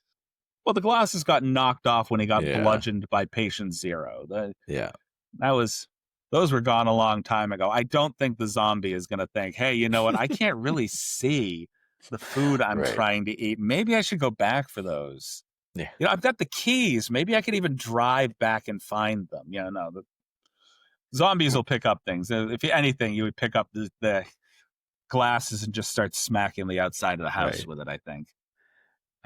We also, along with Johnny, get our original zombie that started off the film, Yep. and zombie Karen. Yeah, yeah. Oh, and Zombie Karen, that was another point during the film that I thought was interesting. We're rolling it back pretty far now, because when you start seeing all the zombies getting a little too close to the house, one of the zombies, no, not Zombie Karen, my apologies, the woman who played Mrs. Cooper, Mm-hmm. I guess her name is Karen, if I'm not mistaken. Oh, is it? Am I mixing up Is it names? Karen? Am I Helen. thinking Helen? Okay, Helen Cooper. Marilyn is her actual name. Yeah. And I'm mixing up names again. So at least I didn't call Bev Barbara this time. Uh, the person who plays Mrs. Cooper was actually a zombie outside, the one that randomly eats a cricket. Yeah. Which I was praying that her eating the cricket would do away with the sound effect, that Mm. ear-piercing cricket sound that they used throughout the entire film. But no, it didn't do away with it. We still get to hear a lot of those crickets. Yeah, I was watching this with my partner, and she was like, "Is that in the movie or outside?" And I paused it, and she was like, "Oh, wow, that's annoying." It's like, oh, it was really loud. Like, It is. who was the sound tech that was like, what would really make this movie interesting? Like, we could keep some people in the seats if we just threw a bunch of cricket noise in Right. there and then amplified it by 1,000 and then just made So, people sit there through the torture. Carl Hardman, who played Harry, did a lot of the music audio stuff on the film. So he's the one who pulled. So a lot of the scoring isn't original because they didn't have money for that. Right. So they pulled from different pieces that were in the public domain to use in the film. So these And are public domain crickets? yeah, public domain crickets. And maybe they were just that loud at the farmhouse where they were recording, and they're like, all right, I guess you're part of the film now too. He also, Carl Hardman, did some of the electronic droney synthy stuff that we get more near the end.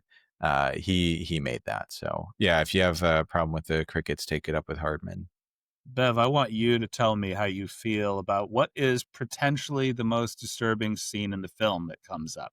We've already gotten past Miss Barbara going back into the arms of her loving brother Johnny and getting taken out to the zombies, which I'm sure we're just like, oh, she's not one to eat. She's going to be one of us soon. Uh, and we get down into the basement with Miss Helen, who is greeted by her daughter, and probably the most gruesome scene in the entire film. Why don't you walk us through that? Tell us how you felt about it. I mean, what we have is, like I said, we essentially, Karen has now become a zombie. She gets the trowel and she attacks her mother. And I always wondered if this was some sort of commentary about the kind of the youth coming up. We always want to rebel against our parents. And, the 60s again, it is a very prominent time for the youth fighting against the establishment.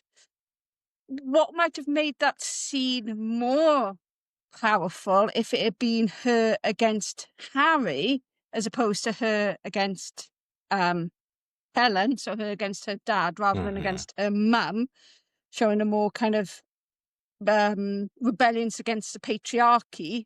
Yeah. And some archaic ideas, even for the time. Yeah.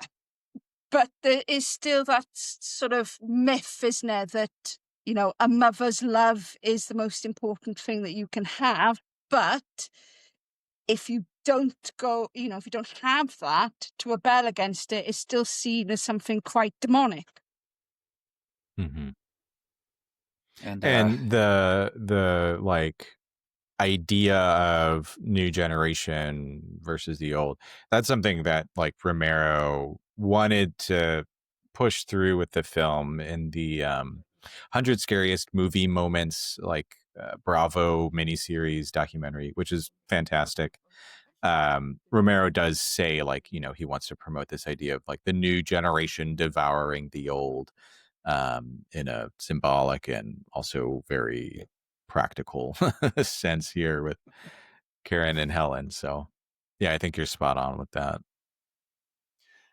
this is one of the reasons why this ended up being one of the more disturbing films of the time, was because of the way that it was initially released to the public. So it was released to Yeah. the public prior to them having a MPAA rating for it. Mm-hmm. So it was basically released to general audiences. Like kids could go in and watch this film with their parents, and so having a film of this nature and people bringing their kids to see it. First of all, it's Night of the Living Dead. Use a few moments as a parent to read the name of the film, read the idea behind the film, and think, maybe I shouldn't bring my little kids to see this particular film. But Uh, But as we'd established earlier, though, that the horror landscape, though, at the time was quite B-movie heavy. So even if, you know, having a title like Night of the Living Dead might not have had the same impact as it would these days, well, we're much more savvy about what horror would entail. And, you know, they might have still thought, despite the title, that it was going to be, quote unquote, a light-hearted or, you know, a not so horrific horror. Mm-hmm. Yeah, I think a lot of it had to do with sort of when the premiere time was, which if I'm remembering right, it was like a Sunday matinee kind of deal. That, you know, yeah, they were just used to the B movies, and this was very different, very nihilistic, right? It's not a happy ending, and the gore that we see is so much more realistic than like what had been depicted before. And so I think it was in the Roger Ebert review or something like that, where he talks about like the children crying by the midway point because they just had no idea what they were getting into. right, because your opening scene even doesn't lend you to feeling like it's going to be like anything gory, anything tense, up Mm. until, you know, I want to say our zombie number one there, the first zombie comes Yeah. in for a hug with Barbara. You know, patient zero comes in for a hug, and that's when you start getting the feeling, oh, well, okay, this is not a lighthearted film at all. You know, Johnny's joking around now. Johnny's got his head split open on a gravestone. Oh, okay. Yeah. You know, so circling back around so we can close out at least the discussion of the film itself. At this point, we've got Karen in the basement. Helen in the basement, along with Harry, and Karen is basically having eaten one. She's eating one and has basically eviscerated the other. And Yeah. Ben is now coming down to the basement because Karen has come upstairs. We've chosen not to kill the kid in this movie, Mm. which is fine because that would probably been a step too far for the Ben character. We've just locked Karen out with the rest of the zombies. Right. And you know, you could argue that Karen was already dead. Um so would it be killing her? Who knows? I mean, you know, Killing the reanimated corpse of a child still would probably have been a bit too more much, yeah. than the imagine the children in the theaters. Forget the slightly harsh review. That would have been like, I cannot believe that all these kids were in the theater and Ben blew her head off. You know, Yeah. Can you imagine that review? It's like, we will never, they would not put that movie out. It's like, that would have had the Sunday matinee and then it would have never been seen again. Right. It would have been on the video nasties list. Yeah. It Yeah, is they were. Yeah. it is a great breakdown of family units, isn't it? Because we have the family unit Mhm. of the parents and the child and that breakdown, but we also have the breakdown of the brother and the sister relationship as well. And it's ultimately the Mhm. people are consumed by their own family. It might be a representation of them feeling stifled by the family units that they found themselves trapped in. So Barbara feeling trapped within this kind of sibling relationship with Johnny, and then the mother being trapped within her family unit, which is hinted at with the way that she has her back and forward with her husband. Right. And we see a similar breakdown as well with like the government, right? Ultimately, the movie ends with the sheriff and kind of whoever the hell else has a gun and wants to walking around and shooting more or less anything that moves. No process to it, no real investigation. It's just sort of indiscriminate killing. I would love to ask George Romero. I know he's not with us anymore. Maybe I can go over some old interviews or something. Maybe this was approached, but Ben was literally the only black man in this film. Like, even with the militia scenes where they were going and hunting down the zombies, it was all just sort of white Southern youth is what it looked like. Hmm. And it was very, that's why I think a lot of the stuff near the end felt very racist. Like, it And to felt like, clarify, right, what happens at the end is Ben is spotted through the window from the, pack of gun-toting folks, and he gets shot. right. So basically, he's leveling a rifle to protect himself to see what's going on, and the sheriff from the distance says, "Just shoot him in the head." Yeah. Uh, by a guy who, if I'm not mistaken, one of the guys that was with him strangely looked a lot like a slightly, I wanted to say older, but he looked a lot like Kirk Douglas. Yeah. He really did. It wasn't Kirk Douglas because that movie did not have Kirk Douglas money at all. No. No, but it does look a lot, yeah, like her. And then it's those So still I mean, imageries as well. So after they've been shot, then you see all the still imageries that very much Yeah. feels like the sort of still imageries that you were getting from lynchings. And I think that was quite a powerful moment that we didn't actually see it in as a movement, but just those stills of the body being dragged to the funeral pyre with all of the others was, I think, more powerful than it's just actually seeing it happen. oh, Yeah, and with like the hay hooks, and so I think that also lends itself to the idea of like these aren't people that they're dealing with, right? And so the film is about, separating the people from the other, and in the end Ben is seen as the other, which is why he gets shot. Yeah. right.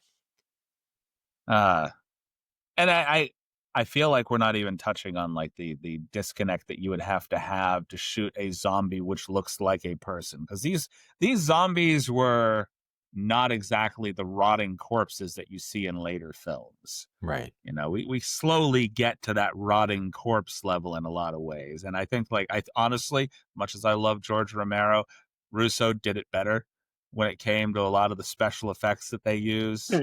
uh Tarman and everything. Like, there was some interesting zombies that they used in those Return of the Living Dead films.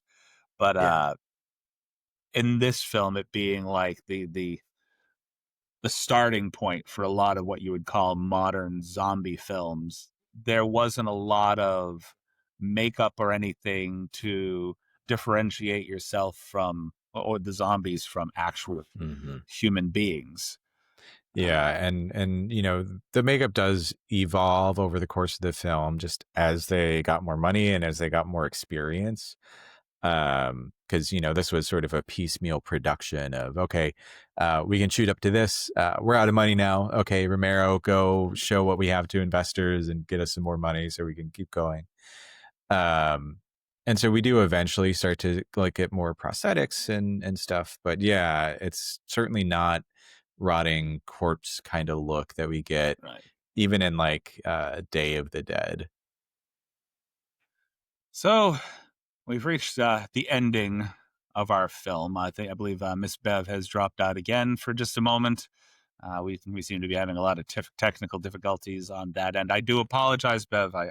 If you're able to join us for the wrapping up, fantastic. We'll drag you into that, kicking and screaming or otherwise.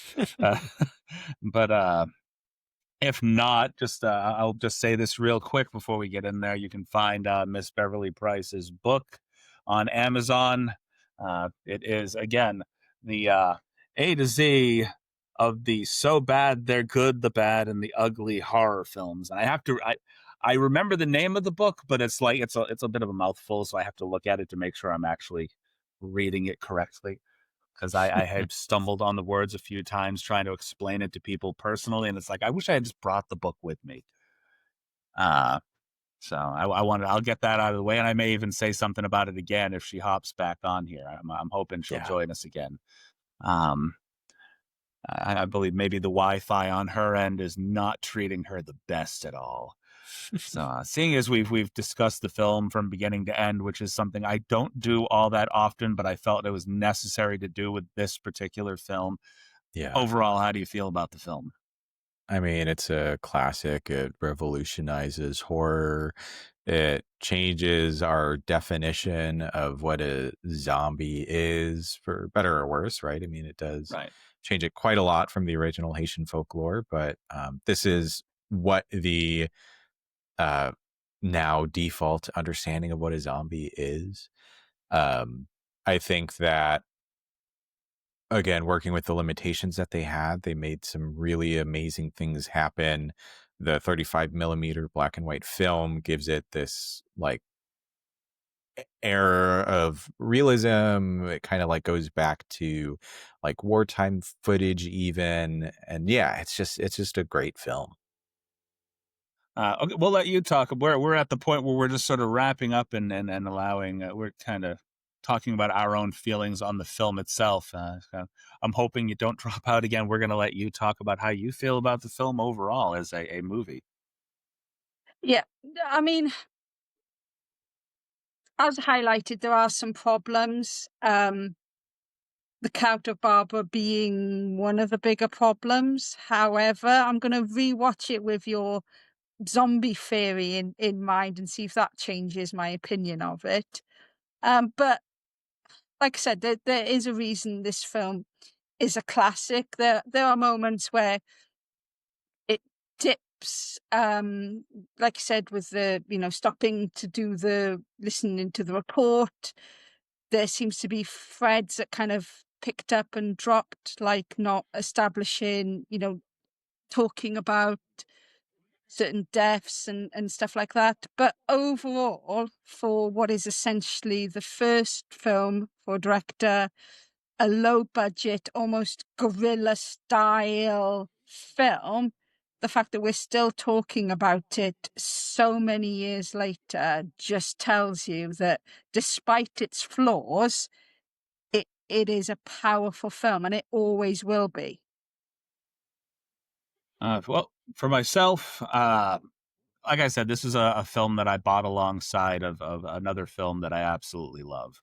So it wasn't that I absolutely loved this film when I first watched it. It is one of those films that you go back to because you realize it is the starting point of what you would call almost any modern zombie film. There are so many tropes that started with Romero and John Russo's writing there. And it is something that, I mean, it still kind of stands the test of time. It still has commentary that you can feel now. You watch the film, and if you watch it through 2025 goggles, it plays a different story. If you think about it, it's set in the time that it was.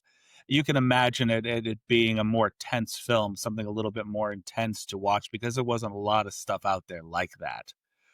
Um, Overall, I'm not disappointed in having watched it probably about 5 times this week. Yeah. um, it is of the two trilogies that we have for Romero, the original Dead trilogy and his follow-up trilogy. I'd say that it probably ranks about second of the films I've enjoyed watching. Not for nothing, his second trilogy doesn't feel anything like the original trilogy. Yeah.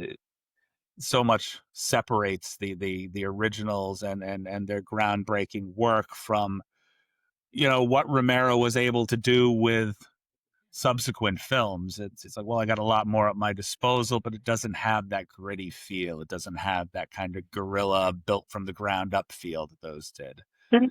Um, so yeah, I'll give this a good second place. And this here is going to be the one of the final 2 or 3 times that we steal from our good friends at Two Chicks Talking Flicks to go ahead and rate this film.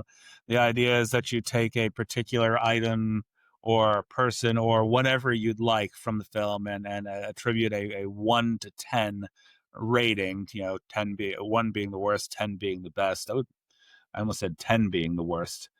It's like, oh yeah, well, it was a 10. That was real hard, real bad.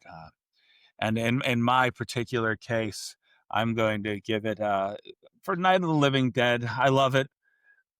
I do realize there's flaws, and I know it is a classic, but overall, as a film, I'd probably give it a solid maybe 6.5 bricks thrown through the window by a zombie. Uh, and that's about how Yeah. I feel about it anyway. Yeah. Okay. Yeah. For me, it's a film with a lot of depth.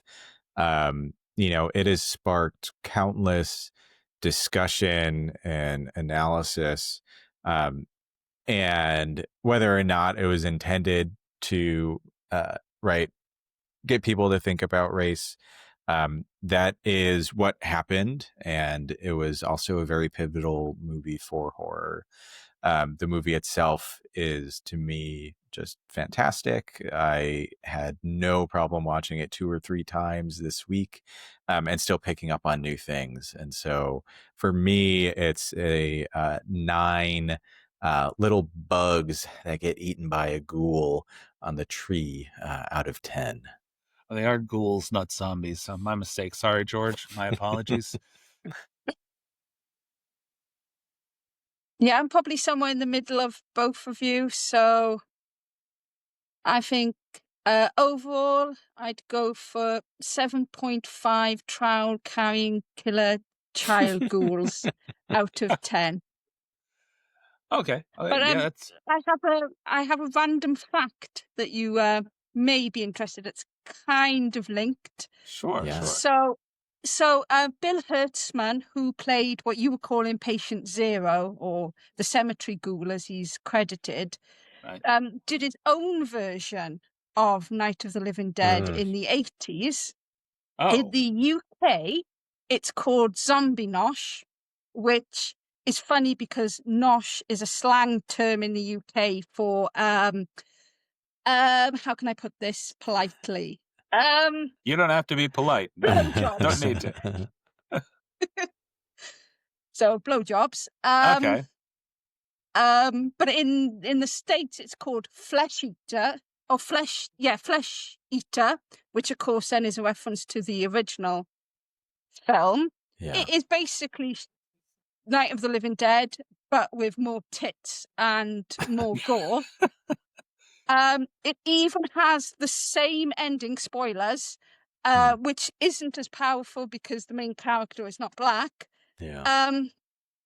But when Tom Savini was doing his version in the 1990s, they offered a role to Bill Hertzman on the premise that he stopped making his own film, and he refused. Oh, wow. I'd refuse too. Why would you stop making your own film just to take a role in another film? That doesn't make sense. But, yeah, Didn't I'd make sense to refuse. him either. As much as I like Tom Savini, I would definitely refuse. And No, I'm going to make not- the zombie blowjob film. Sorry. I'd like to point out that there aren't any actual zombie blowjobs in the film. It's a different Yeah, film. that I have a feeling that would be a less than happy ending right there.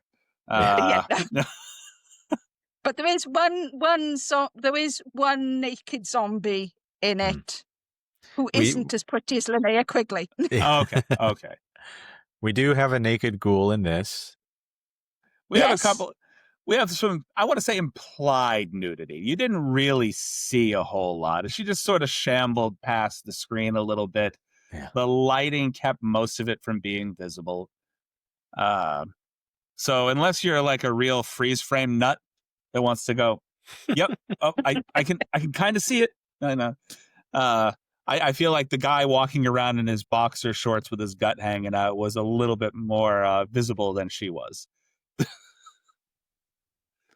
Unless there's some kind of nudity that I missed somewhere in the film. Like, was it just that moment? Did she manage to shamble into the party at the end? There was the one zombie that was just like naked. We had the shot from the back of her walking I was going toward to say the from behind. farmhouse. Okay. I mean, you have to have that one proverbial corpse that got up from the coroner's slab and just walks Right. out into oblivion, you know? Yeah. Thankfully, nothing else was hanging out. You know, I've seen that in a couple of films where you have the corpse that walks away from the coroner's table and everything just spills out as they're walking along. It's like, I don't need any of this anymore. The whole digestive tract can go. Well, then where the heck does all the brains and the other stuff you're eating go? Why do you even need that if you don't need a digestive tract? So, questions for later zombie movies. Do zombies need to shit? I mean, it's got to go somewhere. Do they just keep eating until their stomach Right. explodes and then it kind of pours out like some bad Warner Brothers cartoon?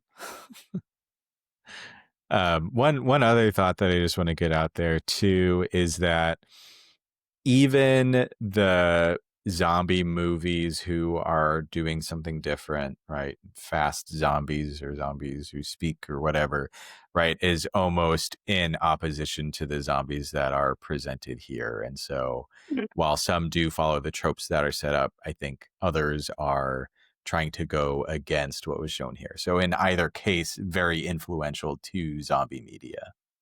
Well, I mean, that's even kind of an influence. Somebody looking at Romero and going, I want to make something that is Exactly. completely different from this.